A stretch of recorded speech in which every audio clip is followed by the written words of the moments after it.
मोज़िज़ साथियों, अस्सलाम वालेकुम। आऊं आहियां हुसन अब्बास। दोस्तों, सॼी सिंध में इलेक्शन जो माहौल ज़ोरनि शोरनि सां जारी आहे। आज़ाद उम्मीदवार GTA, पीपल्स पार्टी, JUI समेत समूरियूं पार्टियूं पंहिंजे इलेक्शन वर्क में मशगूल आहिनि। सिंध ते 15 साल पीपल्स पार्टी जो आमिरती दौर रहियो आहे, या तव्हां सभिनी खे ख़बर आहे। ऐं हाणे जॾहिं उन्हनि जा जलसा थी रहिया आहिनि त उन्हनि जा जेके जलसा आहिनि उहे एॾा वॾा न आहिनि, छाकाणि त उन्हनि जी कारकर्दगी ज़ीरो रही आहे।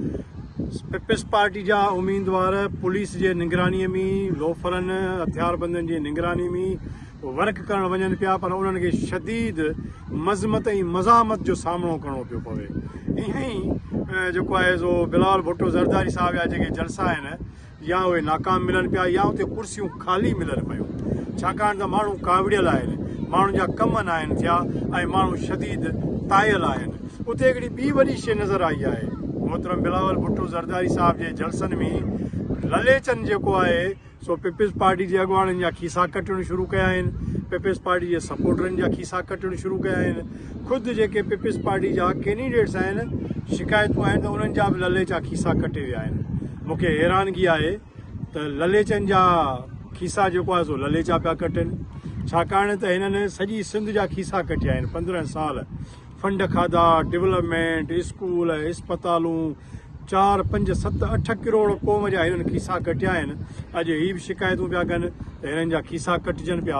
उन्हनि जेको ललेचनि जो जेको तइल्लुक़ु आहे उहो बि पीपल्स पार्टी सां आहे।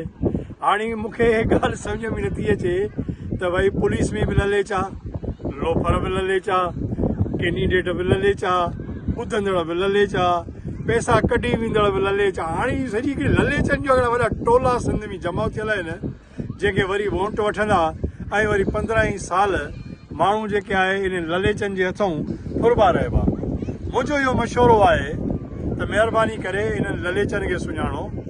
तव्हां पंहिंजे क़ौमी खज़ाने जा अकाउंट इहे सभु कटाए छॾिया आहिनि। हाणे घटि में घटि अखि पटियो, सुजागी कयो त इन्हनि माण्हुनि सां मज़ामत कयो, मज़मत कयो। वोट इन्हनि खे न ॾियो। जेकॾहिं तव्हां वोट ॾियो था त पोइ 7 नसुल सूरनि में आहिनि। दोस्तो, मुंहिंजी इहा वीडियो जेकॾहिं तव्हांखे पसंदि अचे, हिनखे लाइक कयो, शेयर कयो, सब्सक्राइब कयो। मूंसां गॾु जुड़ियल रहो। पाण वरी नई वीडियो में हाज़िर थींदासीं। ललेचनि जो ख़्यालु रखिजो। महिरबानी।